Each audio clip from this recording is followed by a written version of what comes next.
We're not just victims of our environment. We are products of our environment. We don't have any choice but to be. Humans are incredibly adaptable. What's different about us is that we're also creators of our environment. We can consciously create the environment that makes health automatic, that makes healthy choices easy and accessible.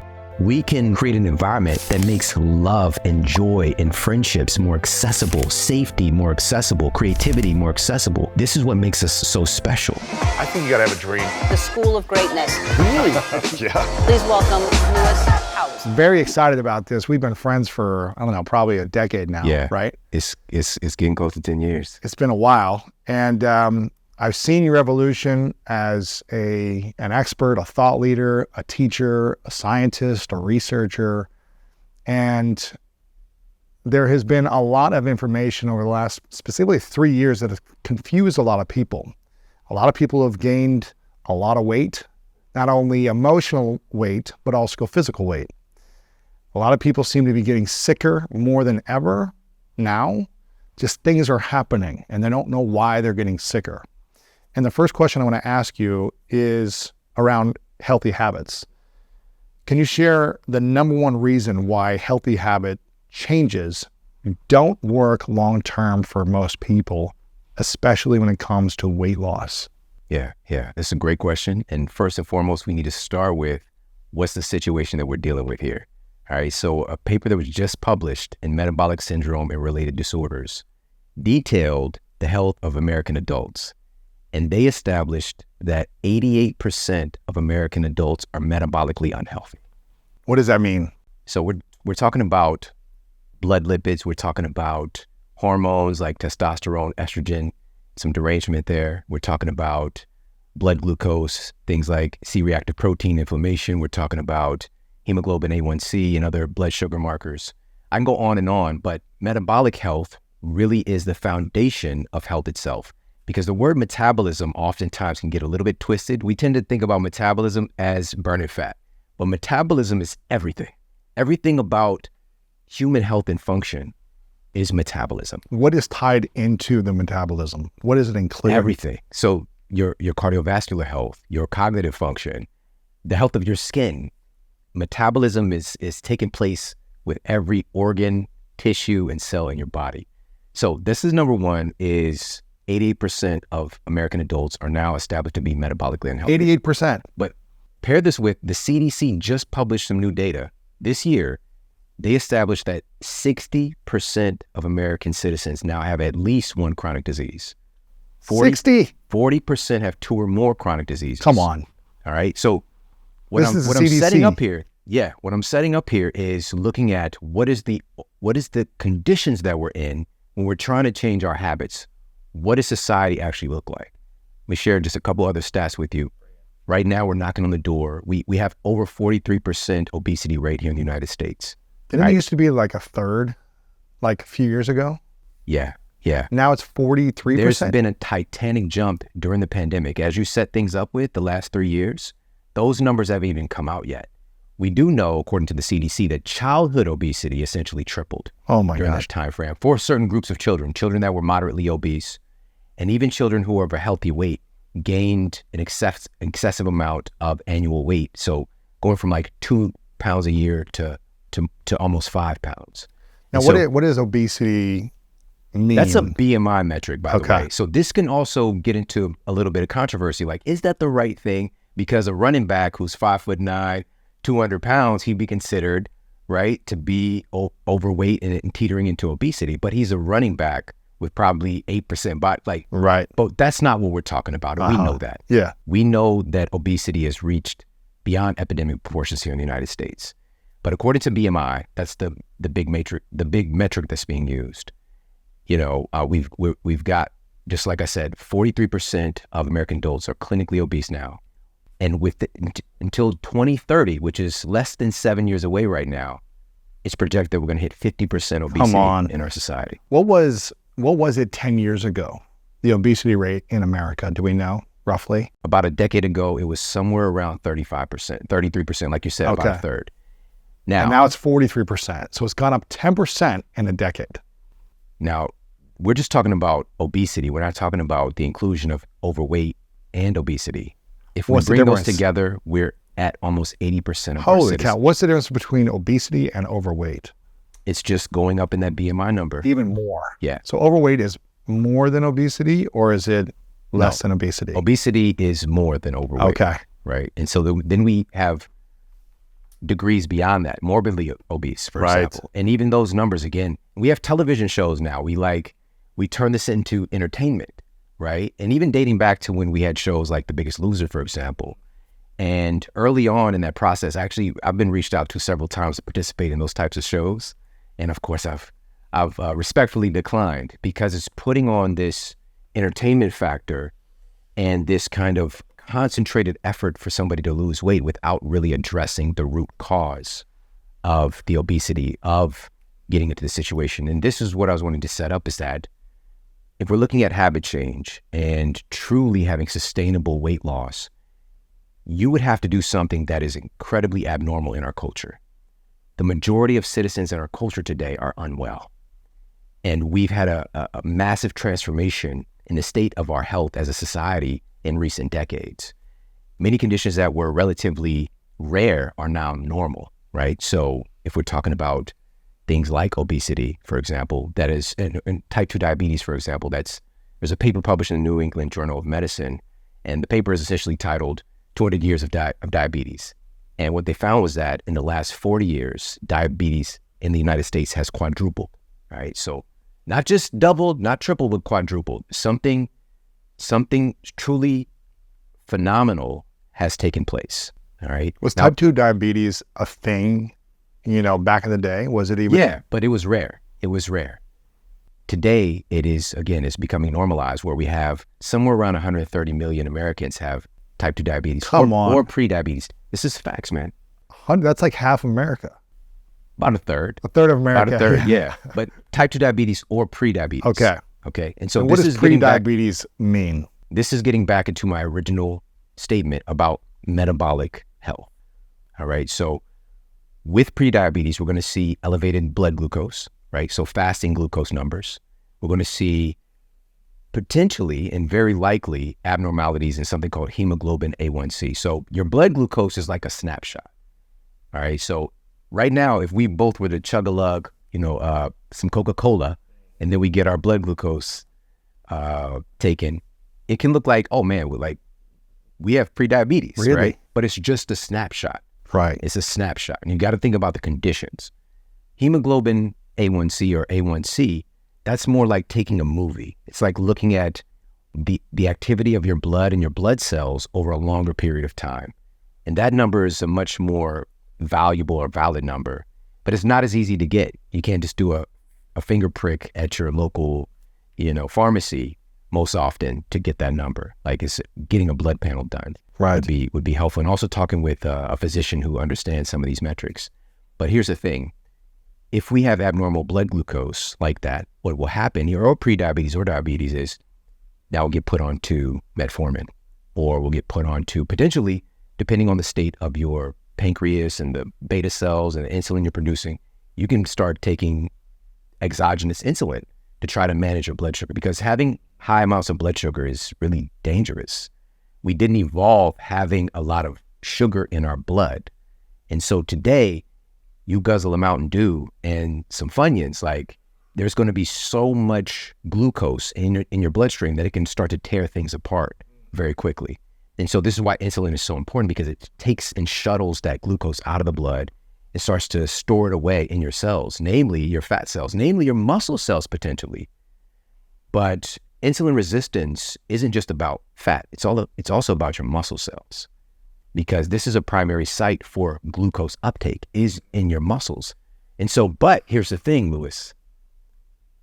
Are we dealing with an obesity crisis today? And this is our friend, Dr. Gabrielle Lyon has talked about this. Or are we dealing with a lack of muscle problem? Yeah, it's both. I was just thinking about, so say that one more time. Are we dealing with a body fat issue as a society, or are we dealing with a lack of muscle issue? It's both. It's both.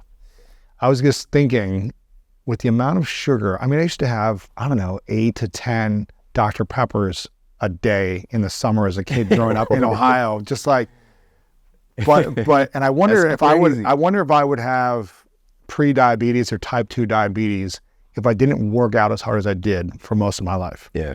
If I wasn't lifting, if I wasn't running, if I wasn't jumping, if I wasn't doing explosive activities, That was saving you. that was if I wasn't on sports teams, like just pushing my muscles in my body, building strength during that time, I think I would have been extremely obese. But what you were doing, even though your body was metabolizing this input, right? Because it isn't just food or isn't just a beverage, it's information. You're also accelerating your aging process. Yeah, no. That's the thing, because it's not just I'm burning off this fuel. What type of fuel is it? Is it aging your vehicle, right? Because it's low quality. And again, it's not just the fact that you're making your cells out of Dr. Pepper, all right? Because your Crazy, body's isn't going it? to be utilizing the materials you give it, but also the fuel that your cells are running on and how your cells are communicating are going to be based on Dr. Pepper, all right? And so, you know what I'm saying? And Based on 60 chemicals yeah, in sugar water. Yeah. It's crazy. You know, if you really think about what is probably the number one most inflammatory from a metabolic derangement standpoint thing that we consume in our society, it's a liquid sugar. All right. Liquid calories. Liquid sugar specifically. Wow. If it's coming in liquid form, because it's going to hit your stomach, your small intestine, your large intestine, it's going to hit your system so much faster, get shuttled into your bloodstream, your liver, all this stuff is getting hit so quickly because there isn't as much digestive energy needed to break it down. It's just like pure, uncut cocaine. You know, it's like, it's dangerous. So what do you think is the root cause to the acceleration of obesity in America and around the world, and the acceleration of type 2 diabetes and so many other chronic illnesses? What is the root cause? Is it psychological? Is it emotional? Is it our environments? Is it the excess of all the foods that are available that are processed? Is it our lack of forming stable habits and discipline? Like, what is causing us to consume so much things that hurt us and kill us younger? Yeah, this is what it's all about. This is what this conversation is all about. And I really think we can make a big change from this conversation. The people that we're both collectively able to reach, we can create a tipping point to help to normalize health again. Because what I was doing is setting up the state that we're existing in right now. It is very difficult to be healthy in a culture that is largely unhealthy, in a culture that is constantly feeding you messages and information and conditions that make being unhealthy so easy, right? And so... And fun and fulfilling and, you know, exciting and all these things, like to have all these foods. On the surface. Right. On the surface, right? But it's not fun when we have diabetes. It's not fun when we have Alzheimer's disease. That is not fun. And so what we're talking about here is the culture we're existing in. And this is really the root cause. The primary reason that we're unable to make healthy changes long-term is that we're existing in a culture that is largely unhealthy. And so what does this really mean? Well, culture is defined as the values, beliefs, attitudes, and behaviors of a group of people that is then passed down to future generations. All right? So the culture that we're existing is determining what we are aware of, how we think about things, how we interact with our world, how we interact with the people in our environment, the world around us, the food choices that we make is based on our culture. And so today, the majority of American citizens are born into a culture that is feeding them messages that is creating conditions around them that are making unhealthy choices so accessible. As a matter of fact, it's making it normal. Now, let me give you an example. So if, for example, we would go to a hunter-gatherer tribe, right? So like the Hadza, we still have hunter-gatherer tribes in the world, all right? Now, not to say that they don't have like a nice t-shirt or something every now and then they might get from, but largely their culture is constructed in a way where an underlying belief is if you don't move, you die. Because movement is required for you to procure your food, for you to hunt, for you to gather, for you to get water. You have to move or you will die. So it's embedded in the culture that movement is a part of life.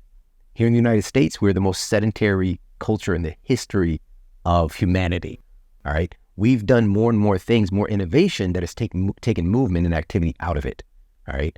Now, again, it can be under the guise of doing something positive, right? Automation. But if we're taking away something our genes expect us to do, which is to move, what are going to be the downsides? Now, also within the hunter-gatherer tribe, because of their culture, it blocks them from the awareness that 7-Eleven exists, that Quick Trip is a thing, right? That they can just, instead of going out and throwing a spear through an antelope, they can throw a spear through a hot dog, right? They could throw a net over nachos with chili and cheese, right? They're not aware that that exists. Now, again, they don't have access to it.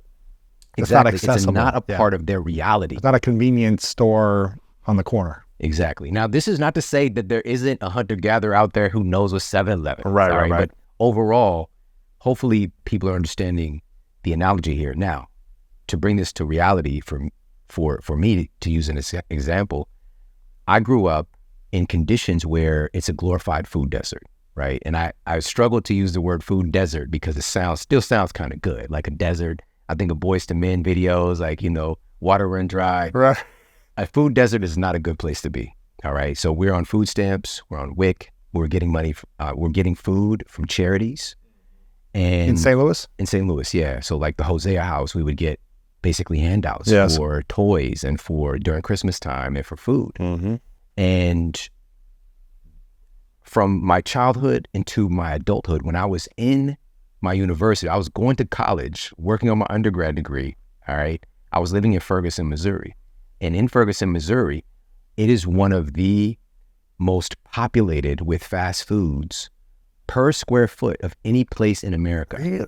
Yeah. Ferguson. Yeah. And so when I go out my door within a 2-mile radius, there's every fast food place that you can name. It's just all I'm surrounded by, not to mention all the convenience stores, not to mention the check cashing places, not to mention Dollar General stores or whatever else. Yeah. And not to mention the lack of anything that is affirming health. I didn't know what yoga was. There was no yoga studios. Are you kidding me? There's no gyms. There's no gyms, right? So if I go outside of my environment, I can get to those things. Now, ironically, the university that I went to, the University of Missouri St. Louis, was just outside of Ferguson, all right? Just on the outside of the outskirts, and I had access to that. So that's where I turned my health around, was at the university gym. That was kind of my low-hanging fruit. But most of the people in my community didn't have access to that. And so, you got to think about, what choices am I going to make when I go out my door if all I see is ultra-processed foods? That's all that I knew really existed. I didn't know there was a difference between fish sticks or wild-caught cod or salmon. It's just food for me, and it's cheap. That's the other part. It's affordable. Of the low-income environment that I'm in, and I can get 2 for 99 cent tacos at Jack in the Box, or I could spend $3 to get an avocado. Like, why on earth would I get an avocado? Well, there's a couple of things here to talk about. One, because there was a time in my life, 6 months, where I was on food stamps when I was actually a professional athlete, but on food stamps, because we got paid $250 a week. We got free housing, and we had a roommate, which was an apartment. And then we had, they gave us free food stamps for the local fast food restaurants, right? This is a professional athlete playing arena football. So I'm eating every type of sandwich and burger and whatever else I can find. And I'm trading with my teammates of like, hey, I want this thing and I'll trade you this, like the food stamps. It was our food. You can't live off a couple $100 a week, really. In America, at least, it's challenging. And so I was grateful for the support when I didn't have the finances to go and buy food, right? My own food or healthier food. And I think these programs that provide food stamps, charity food, when the restaurants give food or the grocery stores give food to local charities, I think that's a powerful thing. We need those things. But there's also something that happened to me once I started to make a little bit more money and I could afford my own apartment and I could afford my own food at the grocery store. I didn't choose healthy. Even though I had the ability to, I didn't choose healthier for many, many years. And now how do we get to the place where we start to choose healthy when we have the option, as opposed to, man, this is convenient. This Starbucks, I'm just gonna get all the sugary drinks. I'm gonna get the cookies. I'm gonna, when you have the money to buy healthy food, but you still choose the convenience, the high sugar, the high calorie foods that have a lack of nutrition, Why does that take place? Your culture's already inundated you with the deliciousness, the perceived deliciousness of all these ultra-processed foods. In the United States, the average American adult, this is according to the BMJ, it's one of the most prestigious medical journals, British Medical Journal, 60% of the average American's diet is ultra-processed foods, all right? Now, the revelation that I'm bringing forth in this new project, the Eat Smarter Family Cookbook, is that a new study that was published in JAMA, Journal of the American Medical Association, found that almost 70% of the average child's diet is ultra-processed foods. Ooh. All right? So you're inundated as a child here in the United States. If you're the average child, you're inundated with ultra-processed foods that is engineered by brilliant food scientists to taste a certain way that has this excitatory thing that influences what's happening with your dopamine, serotonin, noradrenaline, adrenaline, all these different hormones that make you feel exhilarated, that make you feel pleasure, right? And so it's not just a taste thing, it's a addiction thing that is taking place with our children, all right? And so you're inundated with this. Why would you even consider eating, quote, healthy? It just doesn't even sound right. You know, especially I'm tasty and you're young, and so you've got all these metabolic benefits on your side, right? And so you're gonna have the candy, the ice cream, the processed food, the packaged food all day long. Absolutely. The fast foods, all that stuff. If you're a free range child in America, like we got free range chicken out here, if you're a free range child in America, you're going to go for ultra processed foods. And let's make a distinction too, if people are curious, what is ultra processed foods?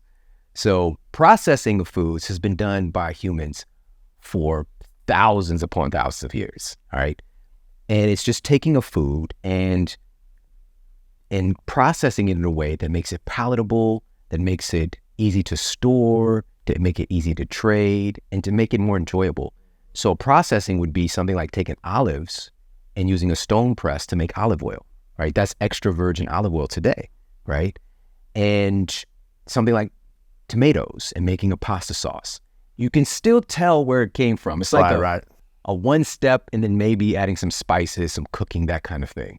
Ultra processed foods is when the food is harvested. We'll just say a base food substrate. So we'll say corn, for example, and the corn itself used as kind of a base and also as a sweetener, right? High fructose corn syrup, but corn syrup. And somehow that corn, that field of corn that you're looking at, becomes pop cereal, right? Gotta have my pops, right? You don't know, you no longer, that hunter-gatherer, if they were to see that box of cereal, they would have no idea where it came from. There's no essence left. It's been processed so much, all these different, not only breaking that corn down into sugar and different substrates, but the additives, the flavors, the added flavors, added preservatives, colorings, food dyes, which we have strong data on this now of this being one of the underlying causative agents in attention deficit and hyperactivity disorders. Really? Are food dyes. Many food dyes have actually been banned in other countries that are still largely used here in the United States because they're disruptive to our nervous system, especially for our kids. And so, again, really starting to unpack these things, you start to realize, like, we're so disconnected from our food, it's scary because not that long ago, we evolved, really. If we just take out the last 100 years, just put that to the side. If we look at the thousands upon thousands of years of humanity before that, our food, we were deeply connected to it. It was a tribal thing. We all had responsibilities in procuring our food.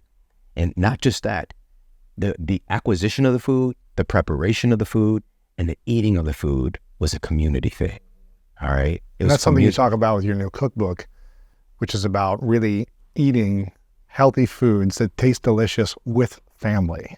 Because we've lost the art of connecting with family when we eat. Everything is fast or convenient or watching with the TV on, which I'm guilty of half the time, but not as a community. And you talk about in your book about how, you know, when you deal with family or friends you care about and you're eating meals together, that you're specifically creating together or having some element or role in the creation process. How much more powerful is doing that consistently over time versus eating isolated and eating ultra-processed foods by yourself? Yeah. The last time I saw you, that's what we were doing, Yeah. eating together. It was a celebration That's for right. you, for That's your right. birthday. Yeah. It was one of the most magical days, right? We'll always remember that experience. And funny enough, this was normal. I just came back from Maui, for example. This was normal, this celebration around food, right?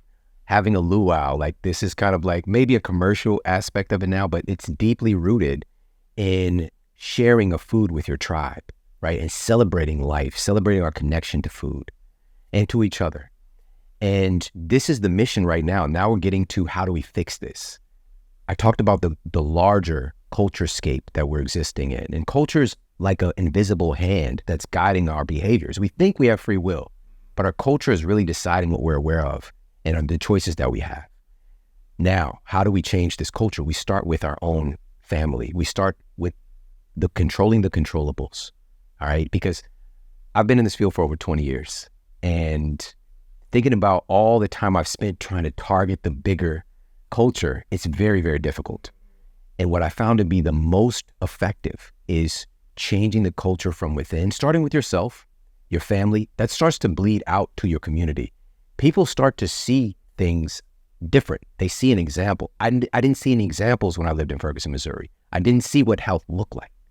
And so for people to see me and my family, knowing where I come from, it changes everything. Now, how does eating together with friends and family start to shift this culture?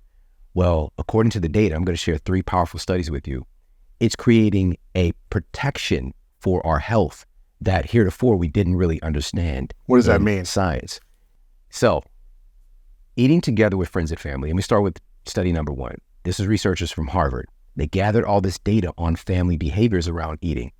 And they found that families that consistently eat together have a higher consumption of vital nutrients that prevent chronic diseases and lower intake of ultra-processed foods. Really? All right. So this is Harvard research. Why is that? Why do you think that is?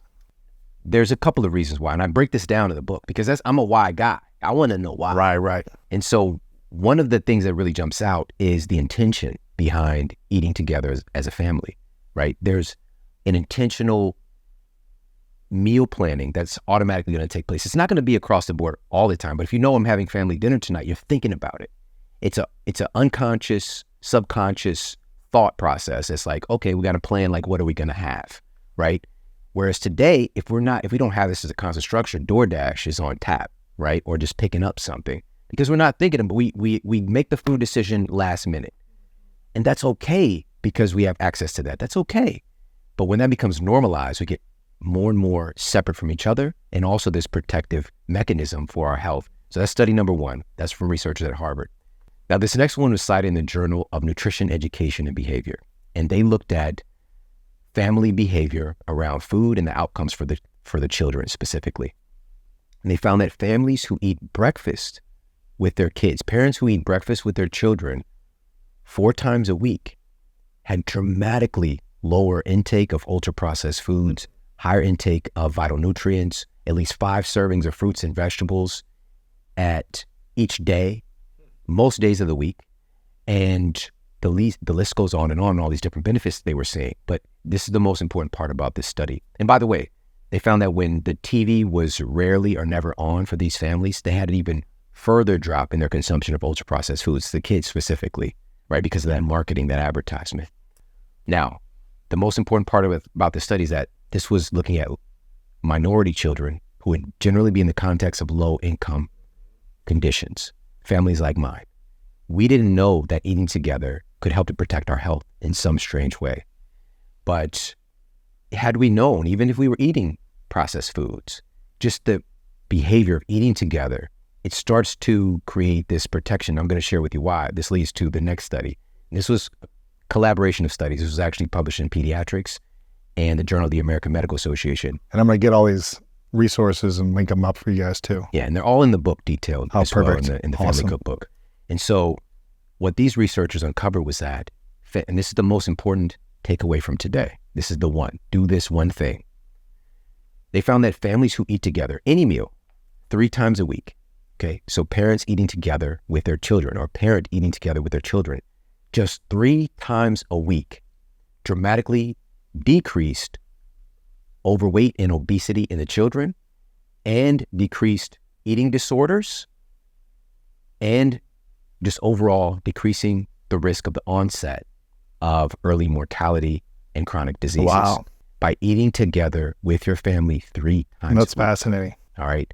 This is the major takeaway that I want people to take on and make that a mandate, make it a mission to eat with your family, eat with friends 3 times a week, plan it, add it to your calendar. Because today we've got a lot of stuff going on. And a lot of times if you don't put on your schedule, it's not real.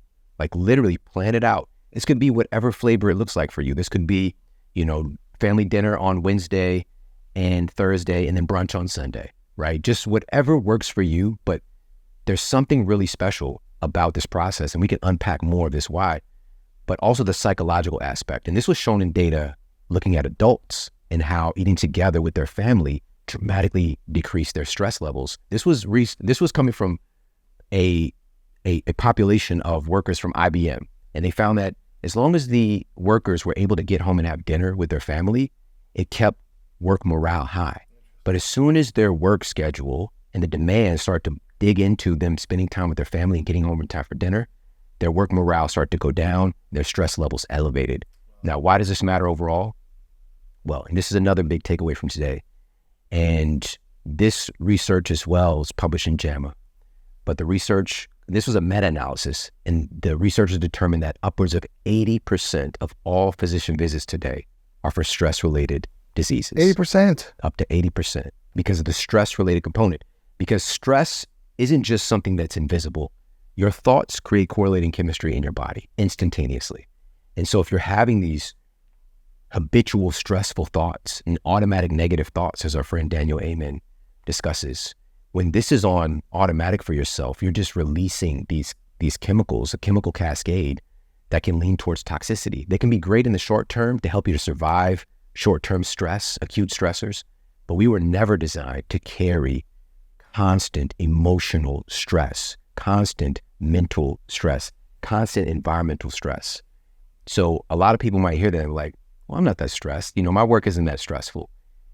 We got to talk about this, something called an allostatic load and your overall stress load. So what goes into your stress load individually?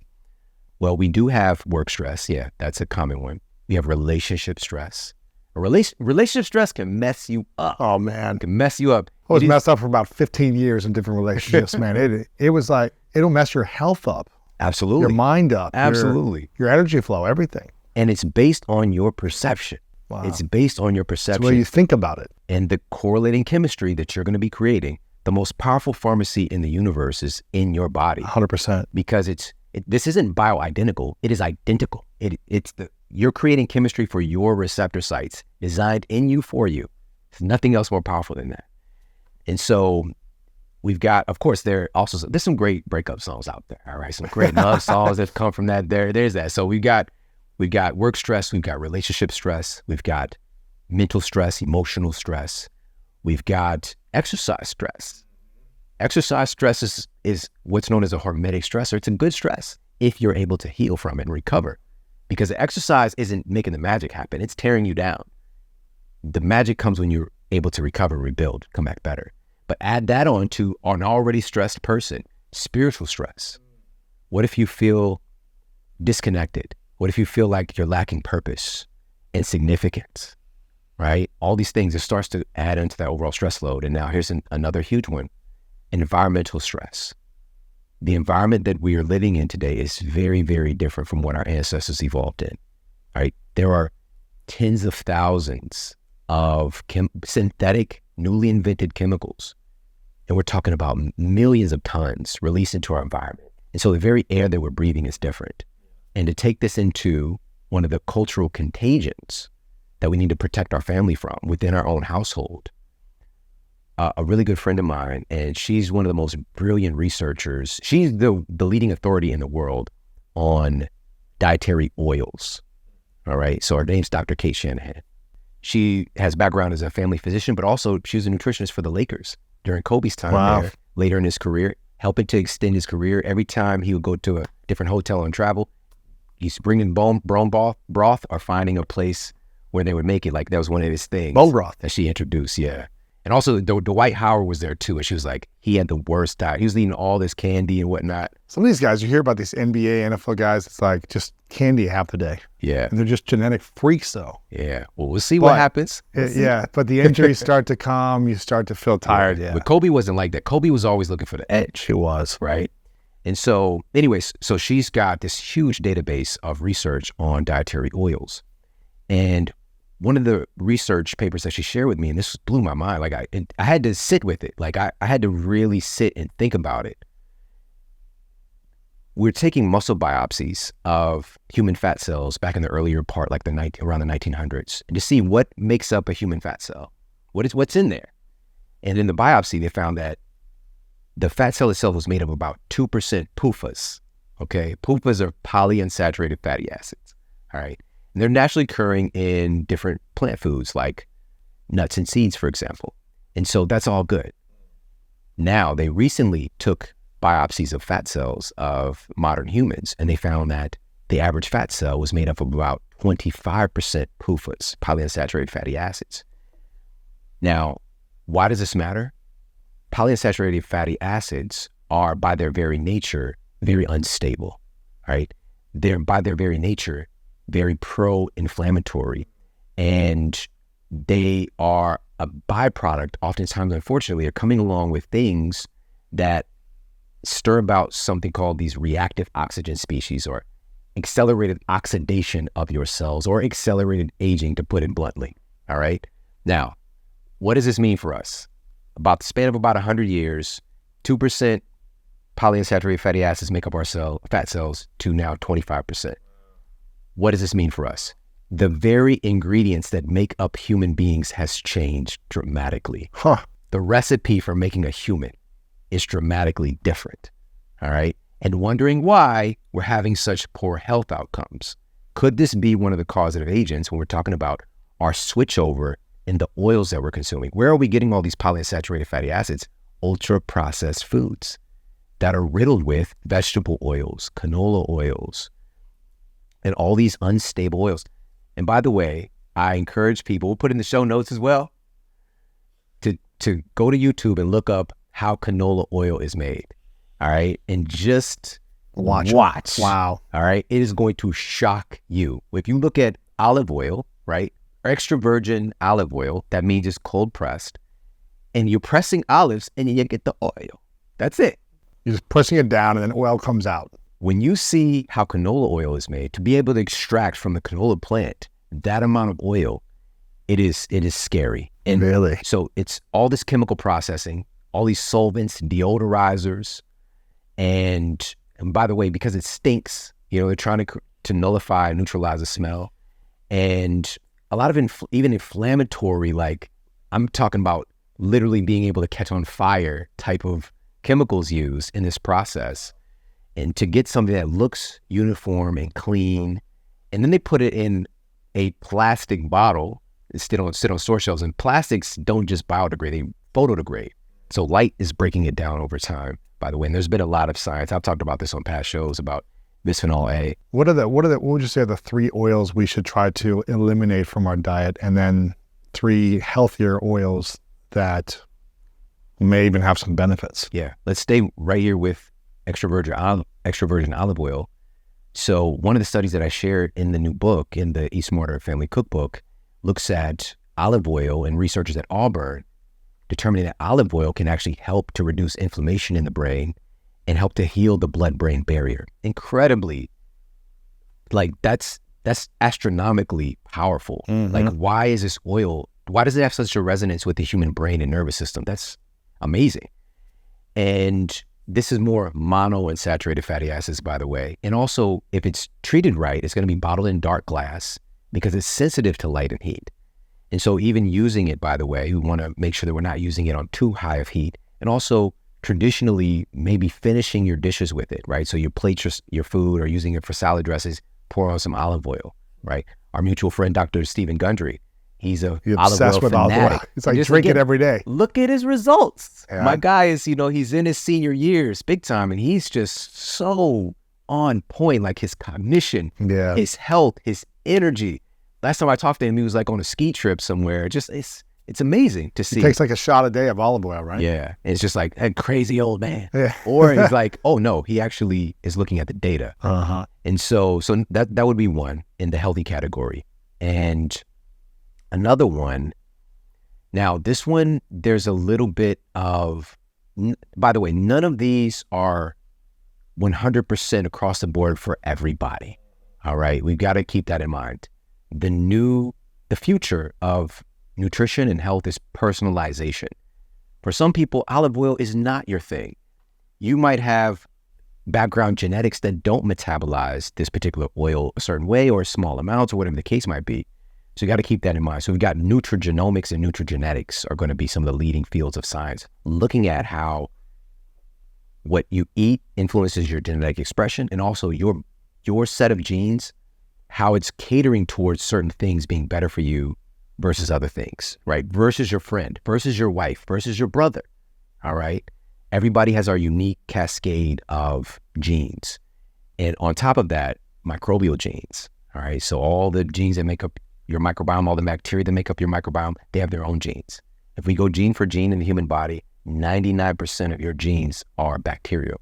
It's the little critters, their genes. Right. And so now where we're at today with science, we're looking at how our bacteria's genes are affecting our human gene expression. All right, so we can go down the rabbit hole here. Sure. But just circle this back to another oil for us to look at would be avocado oil. Avocado oil's hot out here in the streets. We like it. You'd want that to come in a dark bottle. It's higher in monounsaturated fats. And it's coming from a real food, all right? An avocado. It's a lot more close touch than trying to process corn and make it into an oil, all right? So, and that leads over to, and those are just a couple.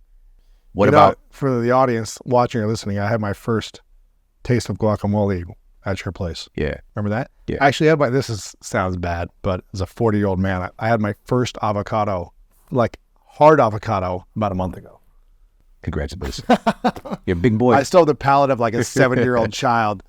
But every time you've been with us, we've introduced something. I know. New, and I was like, I'm scared. But did I do it? I'm like, that's not that bad. But it's Put also some salt out there. These great food experiences, because you tore that guacamole up. Let's be honest. I did. It was and good. Also, like the cookies that my wife made back in St. Louis, for example, like again, using higher quality ingredients, but still, like every now and then you want a cookie. Man, give me some of those. I think we had a casserole too. Over here, man.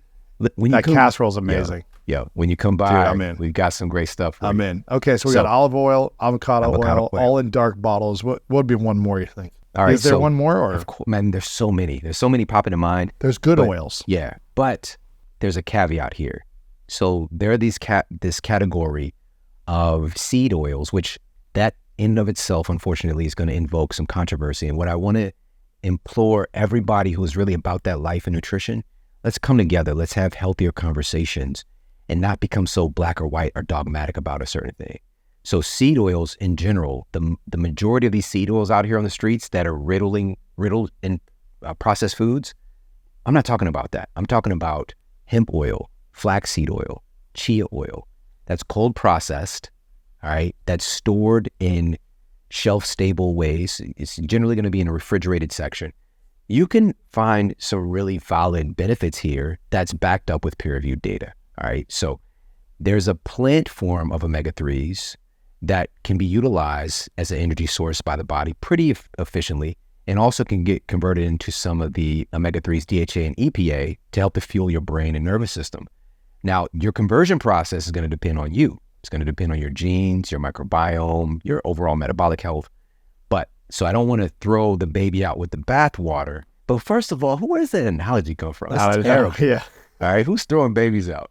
But with seed oils just being all bad, all right, certain seeds, but the important thing is they cannot be exposed to very much heat at all, or they're going to become oxidized and rancid.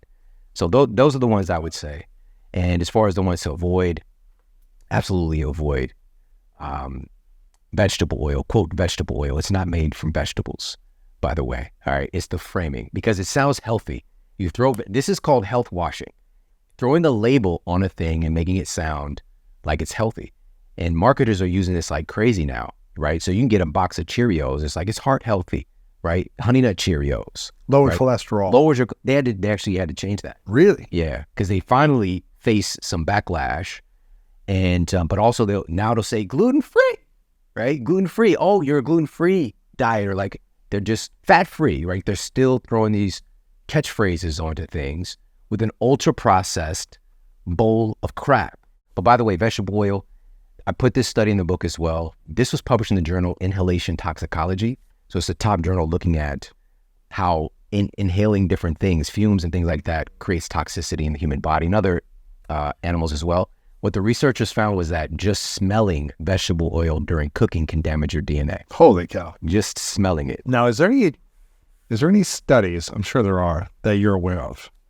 And maybe you don't have the data with you right now, but are there any studies that talk about if you smoke cigarettes, smoke weed, smoke, what are the other things that people are doing?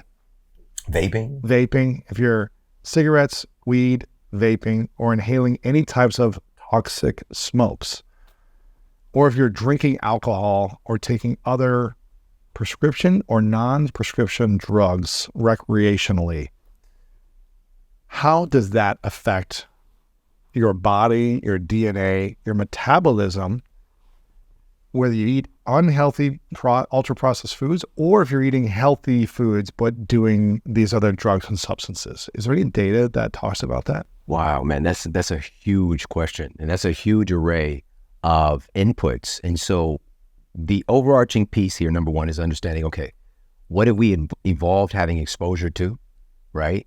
And the concentrations that we're getting exposed to, because the conversation around something like marijuana, for example, can be very inflammatory. But have humans been consuming some form of that throughout our evolution? And what are people smoking today, though? Right? And so adding all these pieces together, and on top of polypharmacy, which is multiple medications, right now in the United States, about 70% of our adult citizens are on some form of prescription drug. Or 70%? Yeah, 70%. Do we know? So it's normal. It's normal to be on medications. And also, is that America or is that worldwide? It's here in the United States. We love drugs. We love them. Here in the United States, by far, we're the most chronically diseased society in the world, and also the biggest consumers of pharmaceuticals, of course, because we have this mismatch going on. Here in the United States, just last year, we had a $4.2 trillion invested into our healthcare system. $4.2 trillion. We can't even fathom. We can't fathom how much money that is, all right? And the next closest country is like, we're 4 times. It's not even close, like how far away we are on our healthcare investment, but we're not getting better. That's the thing. What are some of the healthiest countries that take the least amount of Japan is drugs, that have the least amount of obesity? Japan's on the other end of the spectrum with obesity. Really? But also, again, they also have like high suicide rates too, don't they? Or every country has their thing. Right, you know? right. But also you've got to look at with something like that might not necessarily be a result of food. We're not just this linear thing. This could be a cultural thing where this perceived stress, the perceived value, the list goes on. And pressure in other ways, yeah. But overall, chronic diseases are extremely low compared to us. Obesity, extremely low compared to us. And this was getting me to my point of what you talked about, all of those different pieces. How does that affect our health outcomes? With polypharmacy, there was a paper, we might have talked about this during the age of, the virus that took over our lives. And there was a paper that was published looking at polypharmacy specifically and finding dramatically higher rates of infection and severe outcomes from the virus when people are on multiple medications. And the biggest culprits were PPIs, proton pump inhibitors, or acid blockers. Why would that be? Well, your stomach acid is incredibly important in neutralizing, right? Parasites, viruses, invaders coming into your system, which this is going to be, your immune system is right there, a cell layer, just one cell distance between your gut and your immune system, all right? Your immune system is mostly located right around your gut. But if we're taking something, a chemical in a drug, or smoking something, and we're ingesting it, how does that impact our metabolism? I was going to get to that. Yeah. So, number one, just really quickly, PPIs, opioids was the second, and also psychiatric medication, so antipsychotics. Those are the three biggest antidepressants or three biggest culprits leading to poor outcomes. Looking at, again, when folks are consuming pharmaceuticals and having poor outcomes from that virus, so making you more susceptible to infectious diseases. Okay. Now, why is this? I can go through multiple layers on this. Let's look at one of the big agents here, and this would be the way that it impacts your liver. Your liver is responsible for drug metabolism. That's like, let me give some respect to the liver, okay? What word is in liver? Live in it, right? It's just using etymology, like it's got some really important relevance for human health and functionality in our survival. A liver isn't something you can just get a new one, all right? But also the liver is the most regenerative organ in our bodies, outside of like skin, things like that. But your liver, you can get a portion of it sliced off and you can grow some of that liver back. Wow. Which is that's like amazing. that's like some lizard stuff that our bodies can do. Man, growing another tail, yeah. Yeah, our livers are very regenerative and they do so much to protect us. And again, it's responsible for drug metabolism. So all of those foreign items that are coming in, your liver is doing its very best. It's doing a lot of work to process, but also to compartmentalize and send things different places, but also to store things. This is why today we have an epidemic. This is one of the leading causative agents for so many chronic diseases, non-alcoholic fatty liver disease. What does that mean? So oftentimes fatty liver disease, just historically, it was related to people who were drinking a lot, all right? And the liver couldn't take all the alcohol. It would basically have an obese liver. Inflamed. Incredibly inflamed. And it wouldn't be able to process anything. Exactly. And your liver also, again, I struggle to talk about this because it's not operating in isolation. It's in communication with your heart, your lungs, your brain. It's all connected. It's all connected in the same person. But non-alcoholic fatty liver disease, that is skyrocketed in recent years, increasing our risk for heart attacks and strokes, for diabetes. And in particular, sugar is one of the biggest problems because your liver also is handling the glucose you're taking in. So we talked about insulin shuttling glucose into your fat cells, muscle cells, but also it's going to get stored in your liver as glycogen. All right. So when that gets tapped, like it reaches its full point and and your liver keeps on taking more and more of that burden. Like, I'll take what I can. I'll take what I can. I'll take what I can, because we can't keep shuttling this, and your insulin resistance goes up. Your insulin sensitivity for your other cells goes down. Your liver's going to just keep getting kicked in its liver nuts, basically. All right. right. Just constantly. Yeah. And so it's going to create this kind of inflamed state. Wow. And if your liver goes, man, like it's a wrap. It's a wrap. Yeah. So to relate all the stuff that you talked about. And it's hard to keep the rest of your body healthy if the liver is not healthy. It's hard to keep your brain, your thoughts healthy. It's hard to keep your heart healthy, your skin, your other organs. Ooh, your liver is deeply connected to your skin health too. Yeah. Really? Yeah. The list goes on. So what impacts the liver the most? What types of foods, substances hurt the liver the most? That's a tough question. But, the things that you already mentioned, again, being that it's responsible for drug metabolism, alcohol metabolism as well. Are there any benefits to drinking alcohol? Well, that's an inflammatory question. But I mean, one of my dearest friends and mentors, Dr. Daniel Amen, I mean, he's looking at the brain. He's been doing this stuff a long time. And him and I send studies back and forth. And, the thing is, we're going to validate, we're going to affirm anything that we enjoy, right? And we're going to have a tendency to ignore, and I've even seen it in my clinical practice back in the day. People would be like, I don't want to know, right? Don't tell me anything that's going to make me think differently this thing that I enjoy. And I'm not about taking joy away. I'm a joy advocate out here. I am about informed consent. I am about intelligent usage and utilization of things. And so one of the things that we see, and by the way, humans have been consuming alcohol for a long time. Alcohol is actually a macronutrient. Okay, so this is important. We have fats, proteins, carbohydrates. This is what I was taught in my university. I went to a private university first. I went out to Lindenwood. But, my university education was telling me there's these 3 macronutrients, and these are your 3 things you got to focus on from a nutritional perspective and manage calories. Those are the 2 things to do. But in reality, water is a macronutrient as well. and alcohol is a macronutrient. Your body can use alcohol to fuel processes. That's what makes it a macronutrient.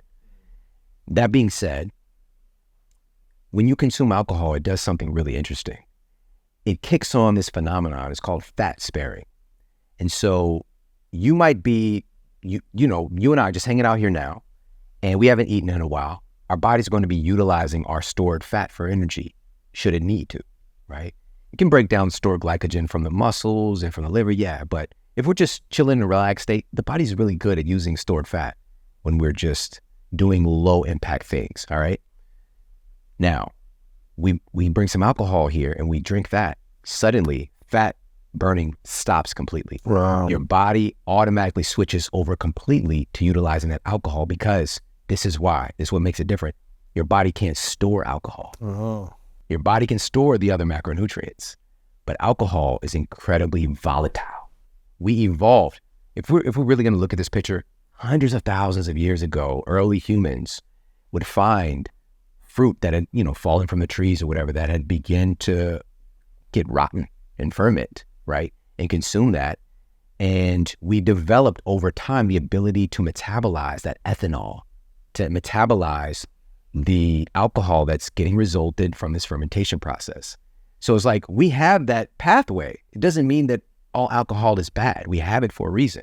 So again, I'm trying to create a balanced indication of this here. However, then we created distillation. We was like, okay, this naturally occurring alcohol here, not enough. Yeah. We need more liquor in the liquor. We need more alcohol. We need spirits. All right. And so this process of distillation took it to another level, increasing the alcohol content of things abnormally. And it hits our cells different. This is something that's, again, it's relatively recent in human evolution to have access to so much alcohol at one time. And so with that being said, and with fat sparing taking place, again, this shuts down fat burning. All right. Especially if you drink at night. You're not burning fat overnight. Yeah. Again, your body has to use that immediately.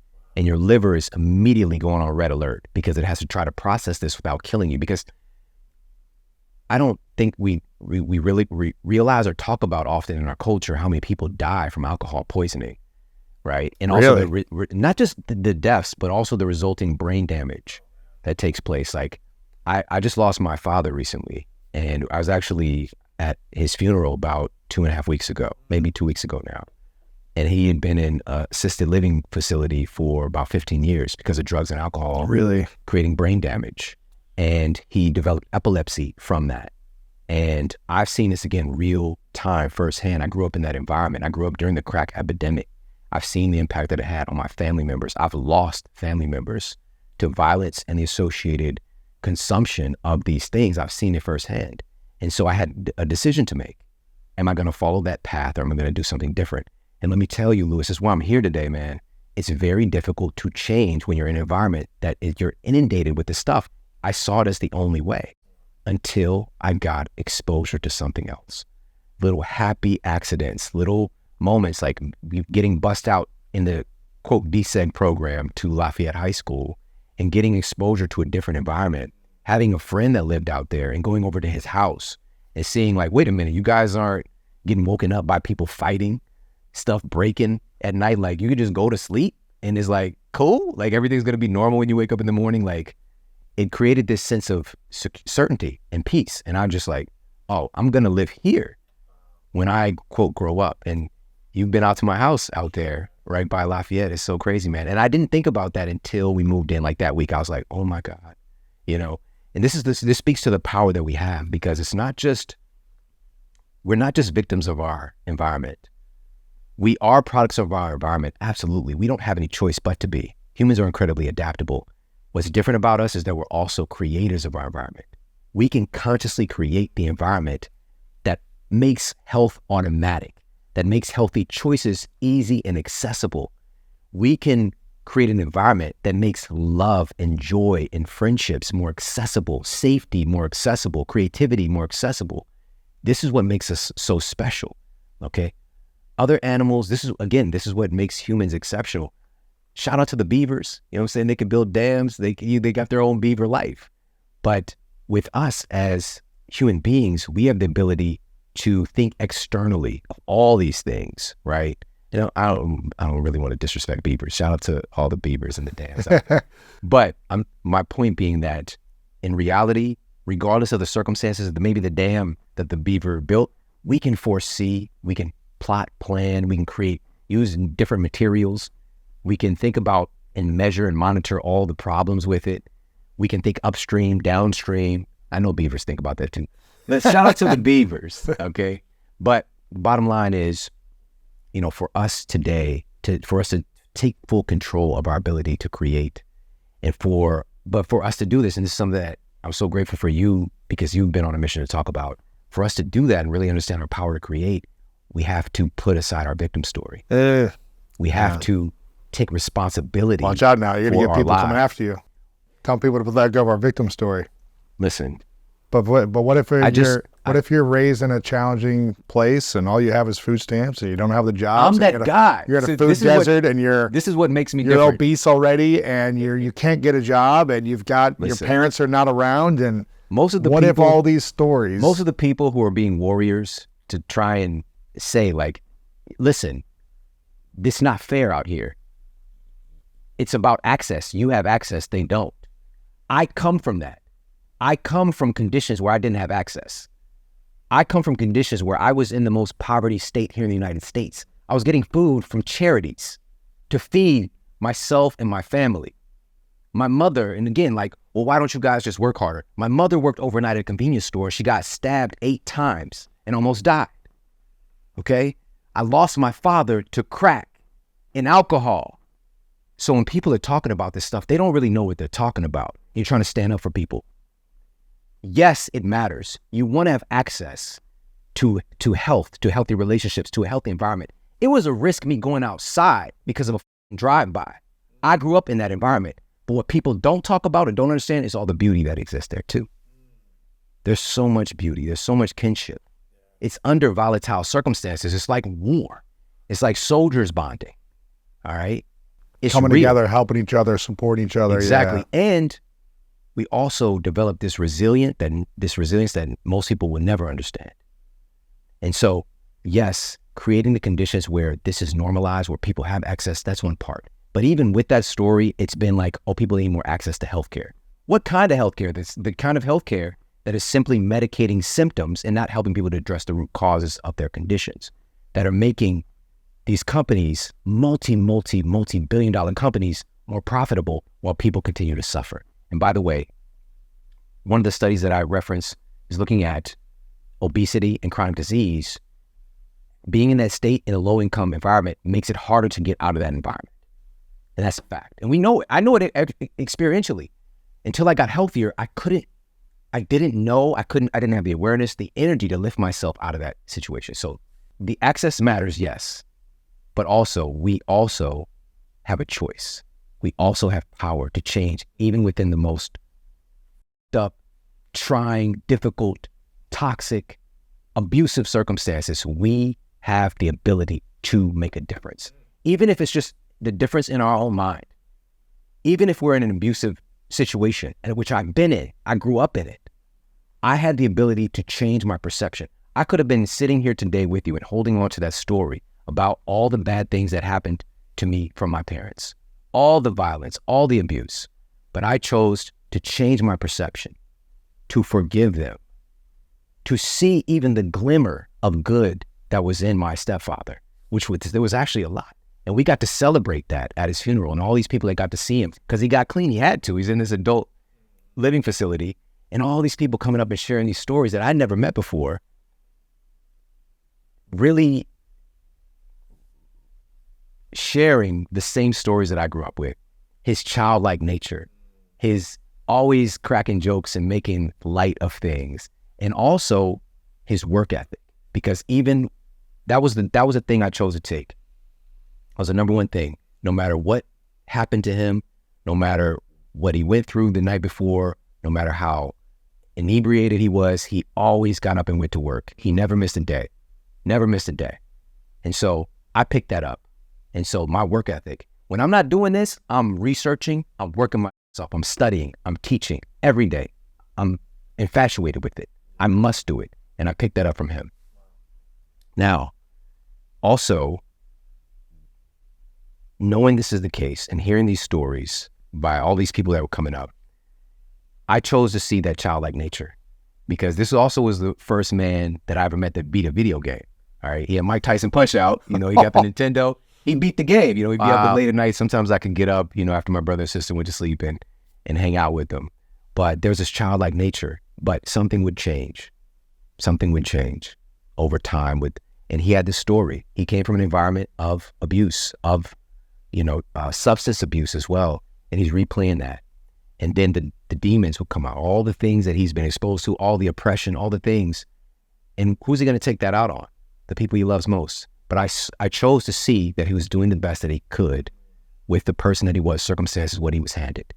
And so we get to choose the meaning. We get to choose how we allow these things to control us or how we take control. It's a powerful story, man. Thanks for sharing this. And for, you know, there's people that are going to listen to this or watch this.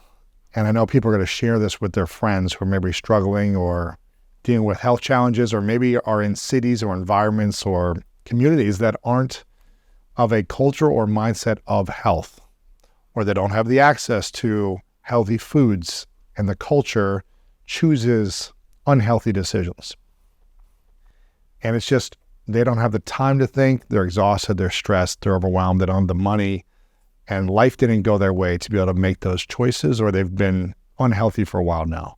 What would you say to those individuals who are struggling when there's like, it's easy for you to say, even though I hear this story that you were in that situation, but it just doesn't seem possible for me. What would you say to them? The piece that I didn't share that we've talked about in the past was that when I was living in that environment, I was diagnosed with an arthritic condition of my spine and bones. I was rapidly deteriorating. I was on a plethora of medications just to be able to sleep at night because the pain would keep me up at night. It was absolute terror. It was anguish. It was constant pain and fear. I was living in fear. I was living in fear of standing up because every time I stood up, this sciatic lightning bolt would just go down my leg. And so I just stopped standing up as much as possible. And at the time, the physician that I was working with, the first physician, he, of course, took a look at my MRI. He told me that I had the spine of an 80-year-old person when I was just 20. I was just a 20-year-old kid. And he told me that this was incurable. I was just going to, unfortunately, I was going to have to live with this. He was sorry, but he was going to give me something to help me manage it. And there were two really popular drugs at the time, by the way. One was Celebrex, it's non-steroidal anti-inflammatories, and the other was Vioxx, all right? And if people know about Vioxx ended up killing. This was a drug that was distributed by Merck, one of the most powerful drug companies in the United States, even today. And this is, again, over 20 years ago. Vioxx factually killed 40,000, at least 40,000. The estimation is 40,000 to 60,000 Americans killed. This is a fact. Killed 40,000 at minimum of our people. Not to mention the hundreds of thousands of injuries and cardiovascular events that took place. And what they did was they knew the risk. They saw it in the drug trials, but they did a little bit of this, a little bit of that to hide the risk. And one of my friends and colleagues, John Abramson, has done some really great work on this. He works in healthcare policy at Harvard, no big deal. And he was brought in litigation in a lot of these big drug company trials. Drug companies, just regularly, it's always something going on. And I'm talking about massive loss of life here, 40,000 people. And my physician put me on Celebrex, not Vioxx. I would have taken either without question. Wow. I just wanted to get out of pain. I might not be sitting here with you because a lot of young people died as well. All right. Now, all of this to say, even in that circumstance, there was little pieces of hope. There were little pieces of light that I can grab onto, because especially in those dark times when it seems like everything is wrong, you're totally alone.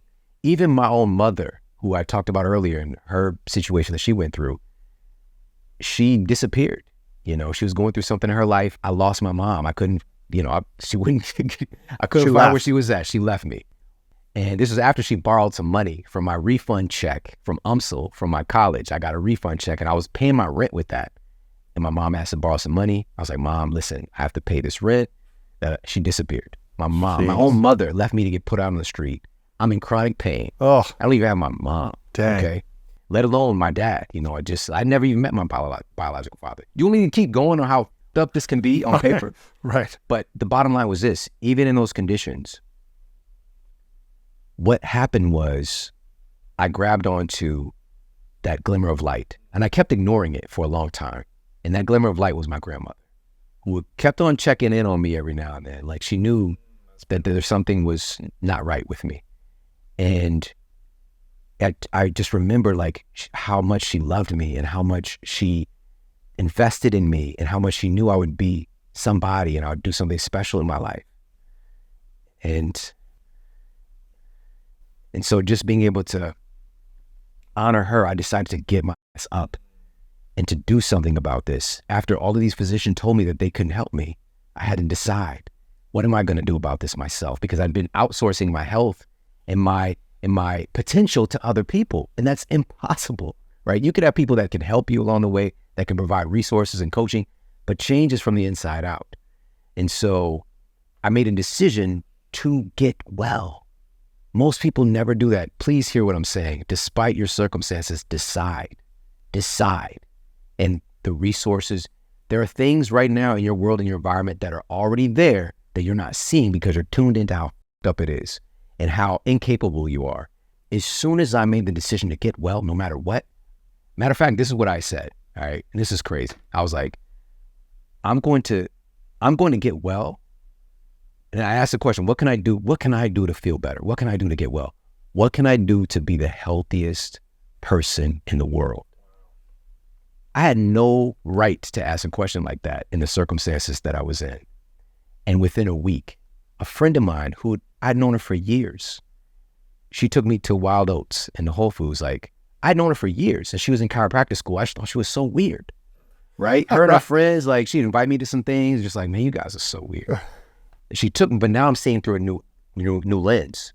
I'm seeing through new eyes, and I'm at this place and I'm going over to the books and I'm like looking at my condition, this arthritic condition, and I'm finding there's studies here. Like, wait a minute,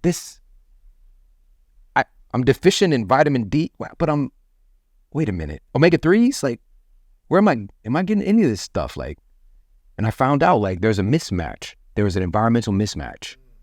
My body was a result of the inputs that I was giving it. And so now I started to change the inputs and start to give my body all these things that had been lacking, but it was based on something that was already present that now I'm tuned into. And by the way, I didn't have money, okay? And so now I'm in a situation where I'm risking, for me to buy this omega-3 supplement, I'm risking paying my light bill, all right? But here's the rub. This is what happened. When I start to invest in myself, I start to feel better. I start to make You got more energy. I start to find more opportunities. I start to acquire more resources. When I first bought some goji berries, which are pretty popular now, there's tons of studies, and I talk about it in the book as well, just one of these great foods, but they didn't have them at Whole Foods or like even at these health food stores yet. And I was like getting them from there was like a Chinese herbal place where they did like acupuncture and stuff. And I went in there and I like talking to the guy, and it's just like, it was super, like I felt like I was in a movie, you know? You got some goji berries I can get from you, yes. Yeah, it's just so interesting. And by me doing that and investing in my health, within about 2 to 3 years, I was getting goji berries from free from the top company that was distributing goji berries. And this is a true story, all right? As a matter of fact, this is crazy. I mean, they saw me, they were doing an event somewhere. It's like one of those health expos. And somebody was asking a question to one of the people in the booth, and the person she was like working with somebody else. I was like, oh yeah. And I started telling her about whatever it was. Maybe it was like chocolate or something. And then the other employee, but who was actually the manager of the setup, she heard me talking and she came over to me. She was like, who are you? Like, that was incredible.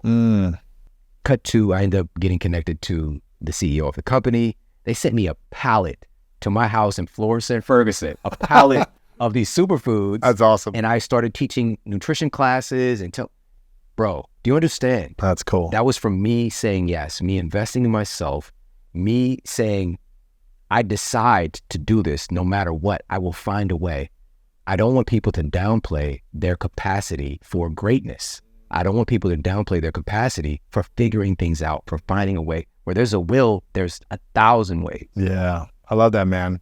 And I think it's also important to know that, I mean, I don't think life is designed to be easy for everyone. I don't think anyone is supposed to have an easy life. Even if you're born in wealth, you still have challenges and other things you got to deal with. Maybe not money challenges, but other stuff you got to overcome. But I feel like once we accept, like, okay, there's supposed to be some challenges. How can I accept or embrace that this is a part of life, always, and find peace with the challenge and start looking at things differently, then it's going to feel a lot easier as opposed to hard and challenging. So it's a perspective around that as well. So I'm grateful for that story because I just think people need to hear that. And I think people who feel like there's no way out need to see more studies, more stories like yours, explaining what is possible when you have a lack of health, you can't stand up, your parents are gone, you got no money, you're in a sick culture and community and town, all that. So it's possible, which I think is really inspiring. There's something you said there that I'm just curious, I wanted to touch on. About 40,000-ish people dying from a drug that was prescribed from our health professionals and health companies, drug companies. Do you know the stats on how many drug-related deaths there are a year in America? Absolutely, I do. Of course, I do. Yeah, how many people die due to drugs every year? This is according to the EJS Center for Ethics at Harvard. Again, reputable organization. And the researchers affirmed, and by the way, I did all of these resources, anything that I talk about, you can triple check. All right. And so again, it's the EJS Center, because something like this is paradigm shifting. The EJS Center for Ethics at Harvard determined that about 180,000 Americans die annually from properly prescribed medications. 180,000 die a year from prescribed medication. From like doctors saying, take this. Yes, properly prescribed medications. Now, again, this is not to create any kind of controversy. We need our physicians. We need pharmaceutical companies. We just need more ethics. We need better understanding. We need more education around the possible downsides and not treating a symptom instead of helping people to remove the underlying cause of the condition so they don't need the drug. They don't need the added risk. Right. Now, that's just deaths. We're not talking about the millions of hospitalizations. Again, these are all confirmed, but this is why most people don't know this.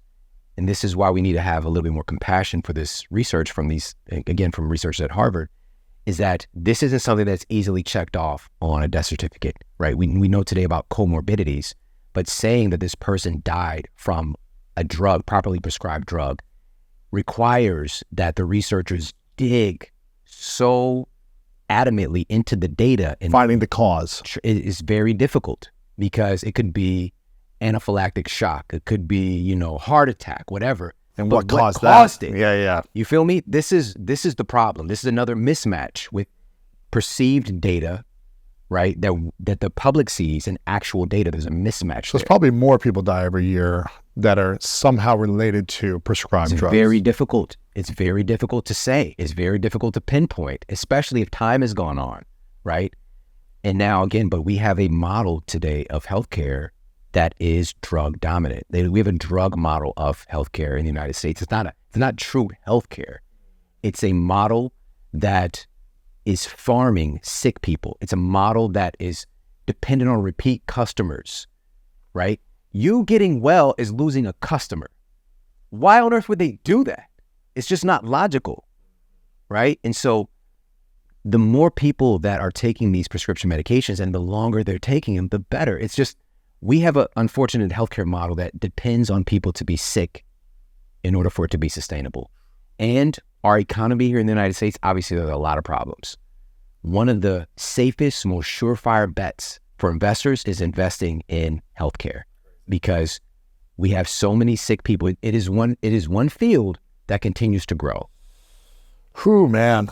And so for our economy to depend on the sickness of its citizens, we have a very twisted reality right now, which goes back to, we have to change the culture.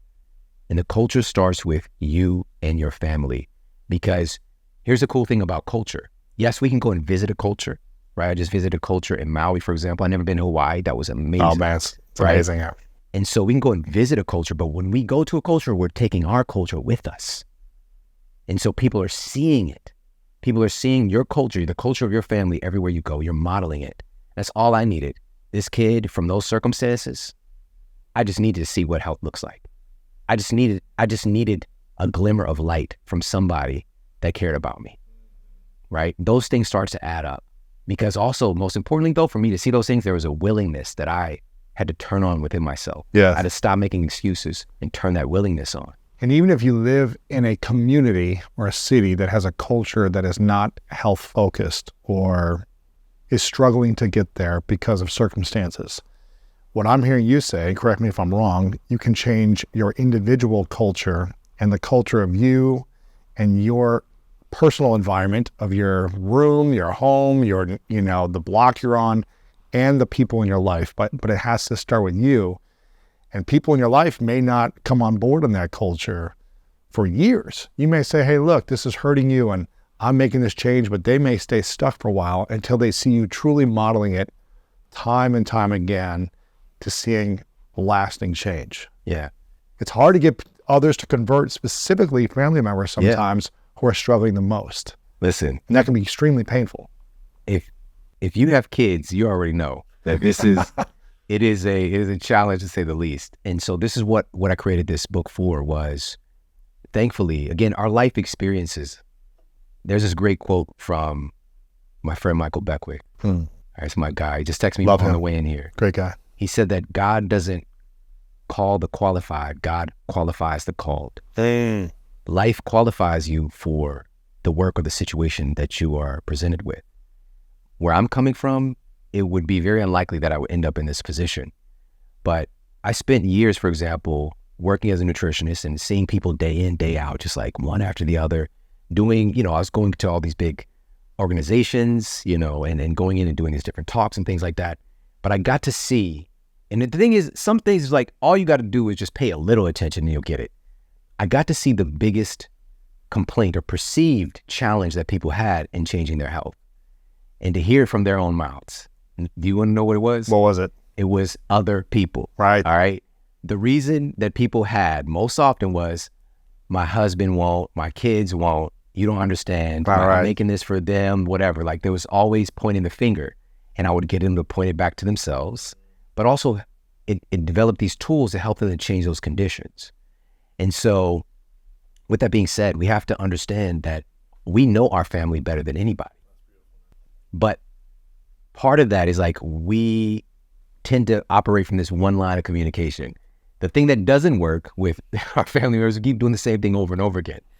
And instead of like using it to our advantage, especially being a parent, we've got to be the benevolent dictator and not like, democracy is cool, we can get some votes in, but also like creating structures to where we understand like we are the leader of this family. Yes. And start to leverage psychology and understanding these little lives or big, I've got my two sons in my house. One's 11, one's 22. Right? He's in his last semester of college. And I know their personalities and I know what excites them and brings about more joy. And I know what de-excites them and brings about more frustration, right? I know those triggers. And so utilizing psychology, social psychology, to create conditions to where all this stuff starts to work together to change that family dynamic in the culture. So how do we do this? I mean, obviously, again, this is going to be personality based. Number one, we got to realize our power, but planning out, and this is just a simple thing. I said this is the most important takeaway from the episode, making a decision to have those 3 family meals a week. How do we do that when this hasn't been normalized in our family? Right? How do we do this if most times, if you're growing up like I did, I can count on my hands, Louis, how many times I sat down and ate a meal with my parents. Wow, growing up. Yeah, I'm not kidding. I can count on my hands, right? One parent's always gone, right? And also, it was more like a free-for-all. We eat at the same time, but we just go, like, plop down in front of a TV, video game, whatever, or if we're out somewhere, whatever. But we would rarely sit down for a meal together, okay? How do we do this? I think we would have revolted a little bit. Like if they're like, okay, no technology, we're going to sit down, we're going to have dinner together, we're going to have fun, because Louis said so. That's not the way to go about it. Yeah. All right. We got to leverage human psychology, which is something very simple. We don't like things taken away from us unless they're being replaced with something of equal or greater value. Okay. It makes it easier. All right. And also we resist change.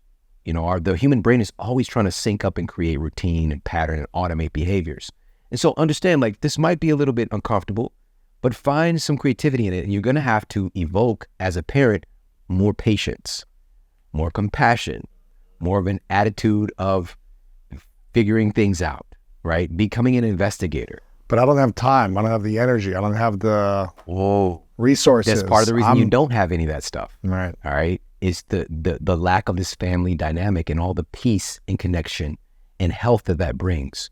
So this is a top priority because this factually creates a protective force field around your family. And so with that being said, those 3 days, let's find a way to make this joyful, right? And so even in the food preparation part, I give some strategies in this, the kitchen, changing the kitchen culture, right? So for example, somebody might like to cook, but they don't do it often. What would be an attractor for you to do it more often, right? Leverage your own psychology. Would it be like playing your favorite music? You know, Lewis loved the salsa, like throwing on the salsa music and like dancing where you're making, you know, hanging out with your loved ones.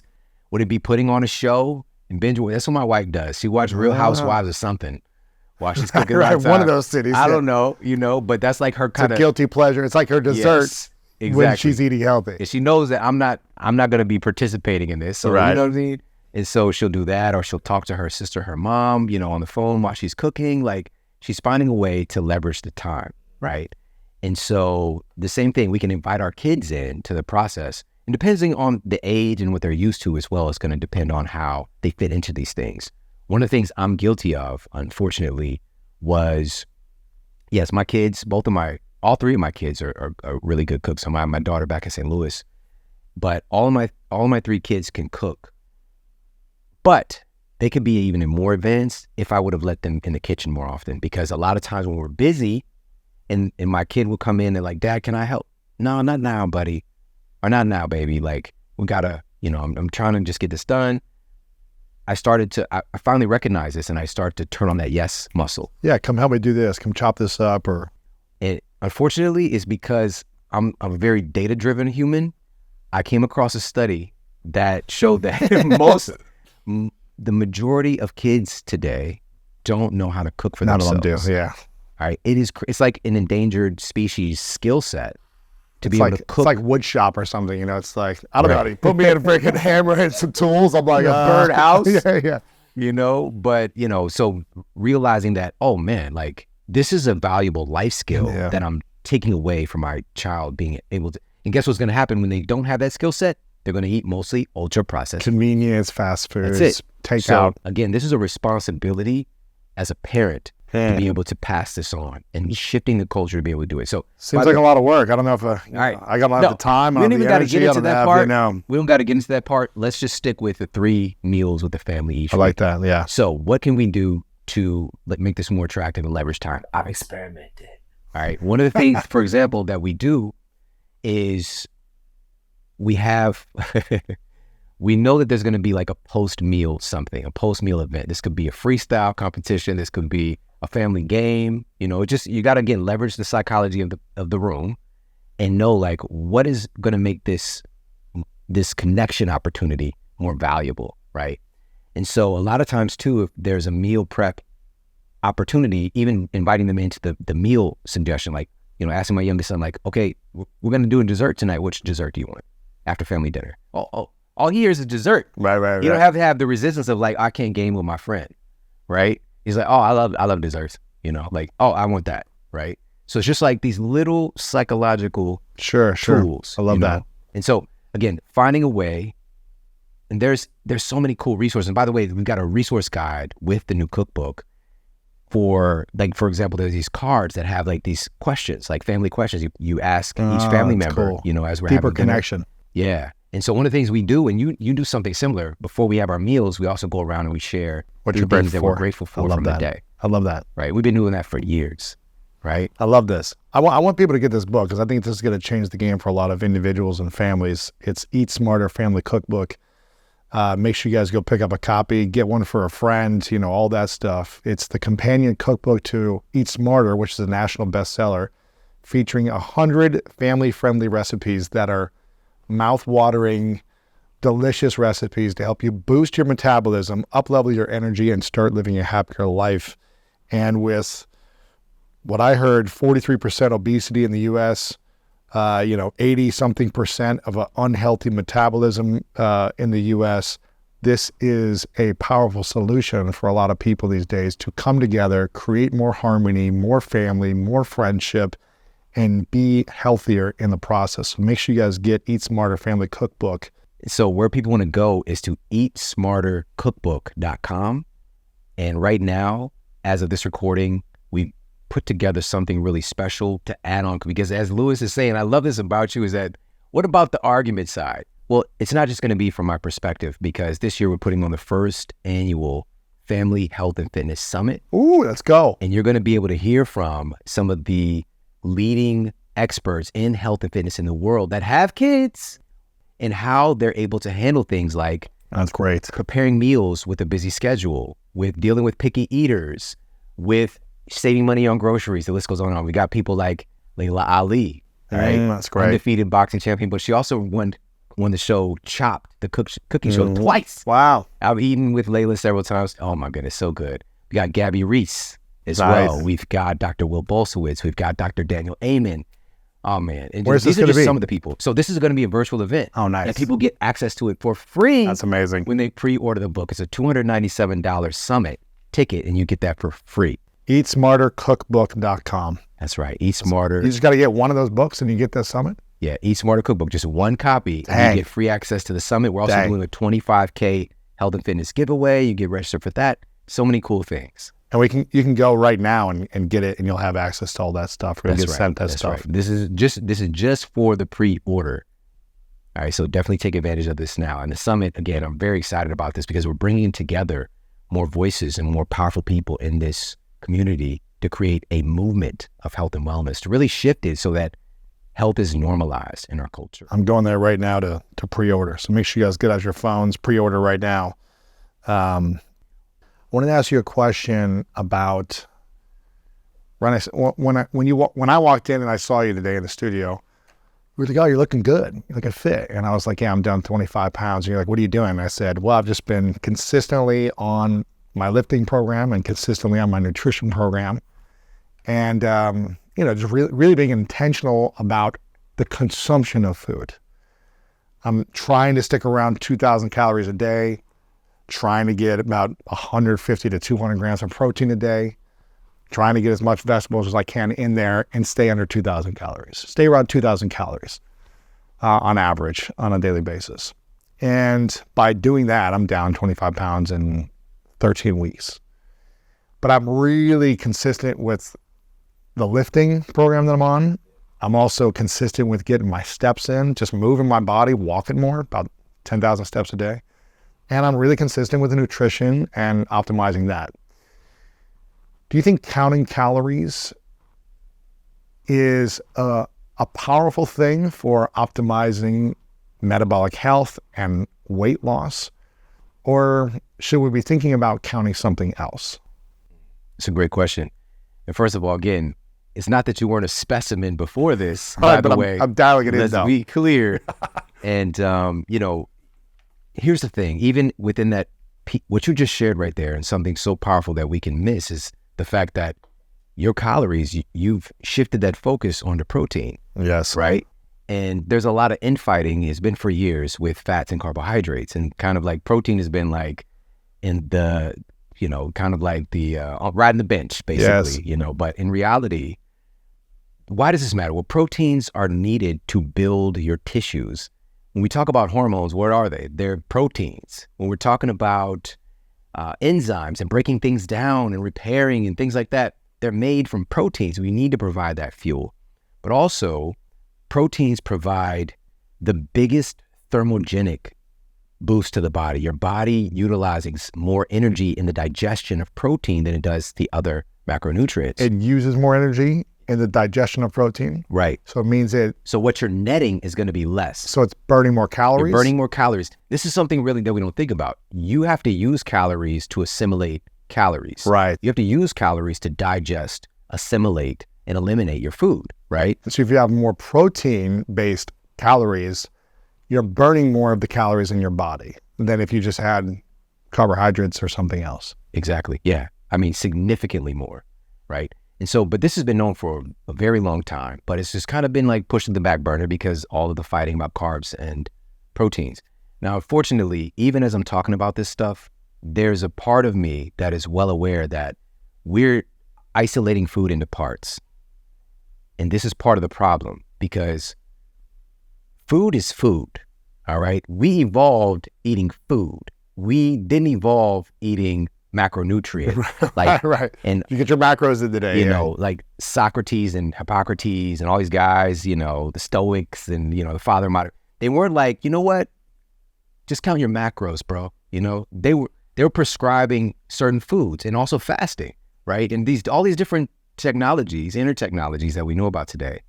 But we've devolved in a sense where we are so focused on, and I can definitely, it's my passion. I love it. I love to know, but thankfully I've developed this awareness that, oh, this is still something so much bigger and beautiful. And it's an interaction with something that nature provided or that was created by food scientists. Right. And that's really the big problem, right? And I shared this with you before. Dr. Lulu Hunt Peters, back, you know, right around the 1920s, 30s, 40s, right? Somewhere in that time frame, she published one of the biggest best-selling nutrition books of the time, and it was focused on calories. It was this newly discovered thing or article to hang our nutrition, our choices on, but that's not that calories hadn't been around. You know, there's Atwater, there's people before this, but calories were used not in nutrition, it was used in physics, right? And so, but it parlayed its way into nutrition because just like you have a bomb calorimeter where you can actually incinerate a food and find out how much energy it's giving off, right? That's how you measure the calories. But your body is not an incinerator. Your body is intelligent. It's not a calculator. It's a very highly evolved chemistry lab, right? And so even that superficial lens of calories, just being able to like, this is how many calories are in this thing. We know today we've got a lot of data on, you think this amount of calories is in the thing, it's way off. And you think this is the amount of calories you're burning on the treadmill, it's way off because it depends on you, right? You're unique. And so with that said, here's where it changed. She shifted the conversation, and this was a massive bestseller, by the way. She shifted the conversation from, she said, you will no longer eat a slice of bread. You will eat 100 calories of bread. It's changing the languaging. We're starting to see food as numbers and not food. So it's disorienting us from the fact of like, is this food? Is this a real food? Or are these calorie counting or point system, ultra processed things, right? Because it's a certain amount of calories, it's okay, right? And so it's changing the ingredients that are making us up as humans. It's changing the metabolic fuel that we're using and depressing our system because with the fact that you're eating the way that you're eating, you're also eating more, by its nature, more real whole foods. Of course, prepared in cool ways and all that stuff. That's really where the magic is. That's really where it is. And so we can use calories as a tool, but we don't want it to become the ultimate warden or the ultimate controller of our perception about nutrition. It's a tool, and it's not a very sophisticated tool because here's another inconvenient truth is that calorie count on your packaging, all they did was just do some math. Right. They're not using a bomb calorimeter and actually measuring how many calories is in that. There's certain things that are kind of accepted as this is the way it is. Right. And that's what they're putting on the package. They're doing, it's the Atwater system. They're Right. just using some math. And so again, I'm here to like, okay, we can use this as a tool to know that you're in this certain range for what's appropriate for you. But the biggest focus needs to be on the quality of that food that you're eating, that you're building your tissues out of real sustainable materials, and that things that your cells can recognize, that your cells, your genes have evolved having some exposure to this versus hot fries, right? Or, right. which is very different from the metabolic impact that that's going to have versus, and again, You could do things in a certain phase. Like you were guzzling Dr. Pepper like you're getting paid for it and you can get by. But at some point, there's a cost with everything. Absolutely, man. There's a cost with everything in our universe. There's causality. And so being able to be empowered and start to see through a different lens, like, is this real food or not? Is this human food or not? Because I just saw some research today. In the wild, animals aren't getting these chronic diseases. All right. Right. But domesticated animals, And they are epidemics, fat. Yeah. epidemics of diseases, Arthritis, in our pets, obesity, cancers, diabetes, right? When we're feeding them non-animal food, non-dog food, what do you think's going to happen? When we're feeding ourselves non-human food, what do you think's going to happen? Yeah. That's why everyone needs to get eatsmartercookbook.com. Go there, get a book or two, give it to a friend, family member, someone who likes to cook, someone who wants to get into cooking. Make sure you guys get a few copies if you can. Eatsmartercookbook.com, and follow you everywhere, man. The Model Health Show is a powerful resource. Twice a week now? Yeah. Twice a week now? I won't say thanks to me. Per your recommendation for years, man. You've been telling me. Yeah. Make sure you guys go to the Model Health Show. You're everywhere, Instagram, Facebook, all the places. We'll have it all linked up as well in the description. But get the book, Eat Smarter Cookbook. We'll have an image popped up on the screen. We'll have it in the description. So much more we could talk about, man, but I want people to go take action there. 100 family-friendly recipes to help boost your metabolism, up-level your energy, and start living a happier life. And if people want to hear your 3 truths and your definition of greatness, we'll link up the previous episode where you share those things.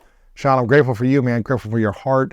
Appreciate and acknowledge you for, I don't know anyone who researches as much as you. Maybe there's like a handful of people that do the research and find the studies and speak into these things the way you do. So I really appreciate the depth of knowledge around a lot of challenging topics and things that aren't always as they seem. One thing isn't always the way it is because it might have a few other things you have to go down the rabbit hole to understand the whole picture. So appreciate and acknowledge you. Yeah, thank you. Grateful for you, man. Thanks for being here.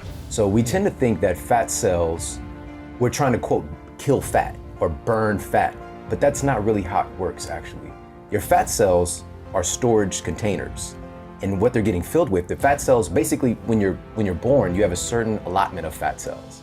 All right, you can't just indiscriminately kill them. They get filled with